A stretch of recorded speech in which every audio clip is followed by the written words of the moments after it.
Нихау. Добрый день, уважаемые. Рөстәм Миннеханов Хэфейда узган Анхой Татарстан бизнес форумында катнашучыларны Кытай телендә сәламләде. Җыелган халык Татарстан рәисен алкышларга күмә. Исәнләшүгенә түгел, бергә эшләүдә дә аңлашу бар. Без Кытай белән һәр яклап хезмәттәшлеккә әзер, ди Рөстәм Миннеханов.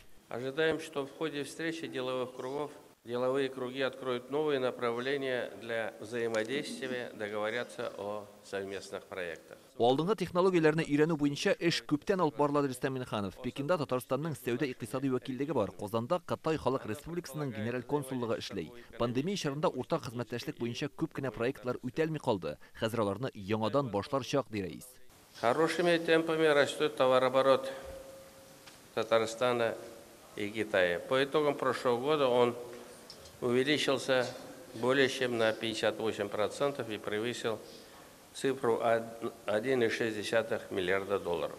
Рөстәм Миннеханов әйтүенчә, Татарстанда Кытай партнерлар белән берлектә күп кенә проектлар тормышка ашырыла. Мисал өчен Хайр компаниясе. Анда көнкүреш техникасы җитештерелә. Моннан тыш Камсталь медиа компаниясе нәтиҗәле эшләй. Татарстан белән Кытай арасында нефть химиясе, авыл хуҗалыгы, сәламәтлек саклау тармагында да элемтәләр нык.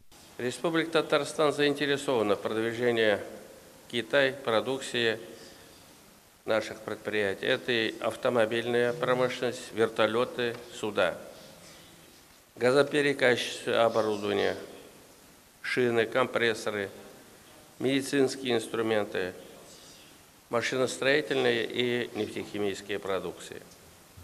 Мы также заинтересованы в развитии взаимодействия с вашей провинцией в сфере высоких технологий, электроники, энергетики, биомедицины и другие направления.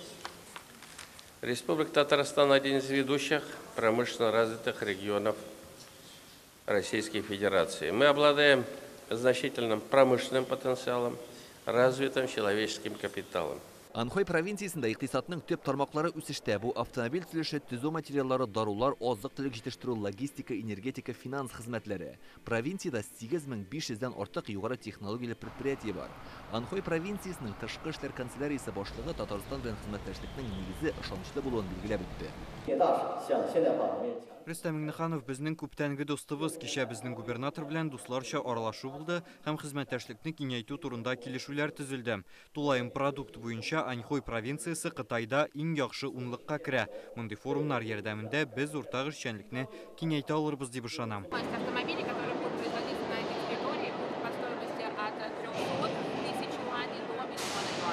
Рөстәм Миннеханов Хэфейга эш сәфәре барышында Джак заводында булды. Бу Кытайның иң зур заманча югары технологияле предприятиеләренең берсе. Елына 1 миллионнан артык автомобиль чыгаралар.